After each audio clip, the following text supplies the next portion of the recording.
Баршаларыңызға ассалаумағалейкум.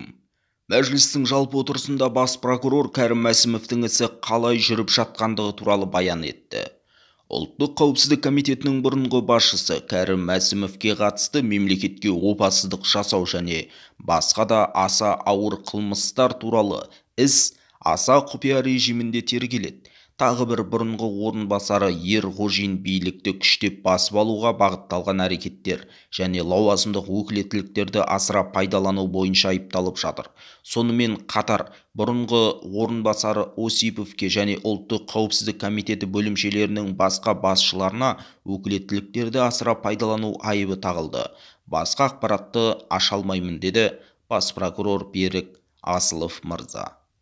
Кәрім Мәсімов: егер қаңтар көтерілісіне кінәлілердің басшысы болса, оның ісі неліктен аса құпия деңгейде тексеріліп жатыр? Қаңтар көтерілісі кезінде қаншама азаматтарымыз қайтыс болды. Енді халықтың алдында бұл адамды әшкере түрде оның ісін кінәлі болатын болса, дәлелдемей ме? Билік неліктен құпия режимді таңдап отыр?